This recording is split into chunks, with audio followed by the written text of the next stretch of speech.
بھائی دیکھو ایک اصول یاد رکھیں, کسی بھی فضول سوال کا جواب نہ دیا کریں, یہ سیکھیں. کوئی آپ سے پوچھے آپ تہجد پڑھتے ہو, آپ بولو میں پڑھتا ہوں نہیں پڑھتا ہوں, تمہیں کیا تکلیف ہے.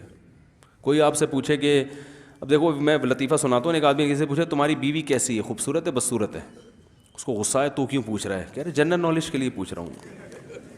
اب آپ بتاؤ, اس نے تو بیہودہ سوال کیا, آپ بولو کہ اس نے چونکہ پوچھا ہے, اگر میں غلط جواب دوں تو جھوٹ ہو جائے گا, صحیح جواب دوں تو میں اپنی بیوی کی باتیں دوسرے کو کیوں بتاؤں. تو یہ وہ بے وقوف ہے یا آپ بے وقوف ہو؟ آپ بے وقوف ہو بھائی. آپ بولو بھائی تجھے اس سے کیا ہے, خوبصورت ہے بدصورت ہے, کیا کرنا ہے تو نے؟ جنرل نالج تیرا مسئلہ ہے, میرا مسئلہ تھوڑی ہے. تو اسی طرح ہر سوال کا جواب, کوئی پوچھ رہا ہے آپ کی تنخواہ کتنی ہے, کیوں بھائی؟ اول تو یہ غلط سوال ہے, آپ کو غصہ آنا چاہیے, بالکل بجا ہے کہ کیوں پوچھ رہے ہو, آپ کو میری ذاتی زندگی سے کیا واسطہ ہے. تو ہر سوال کا جواب سسرال والے پوچھ رہے ہیں نا رشتہ دینے سے پہلے, تو آپ بتائیں, اس میں چھپانا جائز نہیں ہے. لوگ اس میں بھی کہہ رہے ہیں آپ چھوڑیں یار تنخواہ کے کیا رکھے, ایسے ٹوپیاں کرا رہے ہوتے ہیں. ایک صاحب نے رشتہ بھیجا, لڑکی والوں سے کہا, لڑکی والے پوچھنے کہ تنخواہ کتنی, کہہ رہے تنخواہ اللہ کا دیا بہت کچھ ہے الحمدللہ.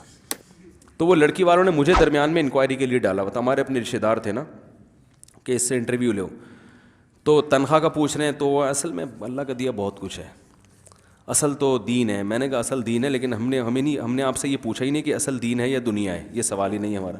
ہم نے پوچھا آپ کی منتھلی ارننگ کتنی ہے. آدھا گھنٹہ ہو گیا, کمبخت جواب نہیں.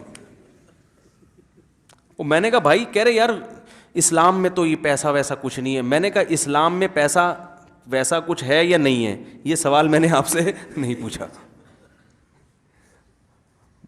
جو آپ سے پوچھا وہ بتاؤ نا. وہ ایک فقیر گیا نا کسی سے بھیک مانگنے, کہہ رہے اللہ کے نام پہ 100 روپے دے دو. تو اس نے کہا اتنے ہٹے کٹے ہو کے بھیک مانگتے ہو, شرم نہیں آتی؟ تو یہ کہتے ہیں میں نے آپ سے پیسے مانگے ہیں, مشورہ نہیں مانگا. جو چیز مانگی ہے وہ دینی ہے, تو نہیں تو پتلی گلی سے نکل. سمجھ رہے؟ تو ایسے موقع پہ کوئی پوچھے تو بتاؤ بھائی, صاف صاف بتاؤ یہ ہے. پھر وہ پوچھے یہ ارننگ ہو کیسے جاتی ہے, وہاں آپ نے کہہ دیا 1 لاکھ روپے. اگلا سوال لڑکی کے ابا اگر عقل مند ہوں گے تو پوچھیں گے کہ یہ 1 لاکھ کہاں سے آتے ہیں. عقل مند ہوں گے, بے وقوف ہوں گے تو کہیں گے اصل میں پیسے میں کچھ نہیں رکھ. بھائی پہلے انکوائری تو پوری کرو, آپ کو بندے کا پتہ چلے. پھر یہ بات کی چیزیں ہے کہ غربت دیکھنی ہے کہ نہیں. بندے کا سر سے بال سے پاؤں کے ناخن تک اسٹیٹس تو سامنے آئے نا, کہ ہے کیا, یہ قوم کیا ہے, رہتا کہاں ہے, ذاتی گھر ہے, کرائے کا گھر ہے, کیا کھلائے گا کیا پلائے گا. انکوائری پوری کرو, پھر وہ بعد میں ہوتا رہے گا. اس میں جھوٹ نہیں. دیکھو ویزا میں اگر ایمبیسی میں کوئی جھوٹ پکڑا جائے نا تو ویزا نہیں ملتا, پتہ ہے نا آپ کو.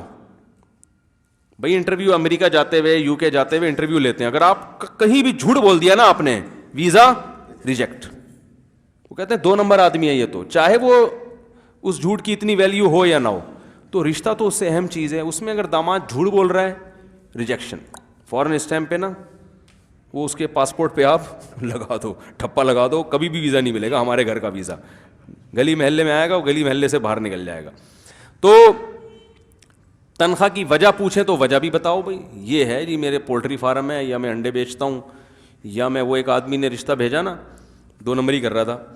لڑکی والوں نے پوچھا آپ کا بیٹا کرتا کیا, انہوں نے کہا جی لکڑیوں کا بزنس ہے اس کا. انہوں نے کہا لکڑیوں کے تو بہت سارے بزنس ہوتے ہیں, گودرا میں کوئی کارپینٹر ہے یا کیا کرتا ہے, یعنی جنگلوں کی لکڑیاں بیچتا ہے, کیا کرتا ہے. کہتی جی آپ کو ہم نے جب بتا دیا کہ اس کا لکڑیوں کا ذاتی بزنس ہے, بس کافی ہے نا. اتنی پنچایت میں آپ کیا CID والے ہیں کیا؟ وہ لڑکی کے ابا وہ چپک گئے. انہوں نے کہا بھائی آپ بتاؤ لکڑیوں کا بزنس کیا, فرنیچر کی دکان ہے, کیا کرتے ہو؟ بہت زیادہ اصرار کیا تو پتہ چلا کہ جامع مسجد کے باہر مسواکیں بیچتا ہے.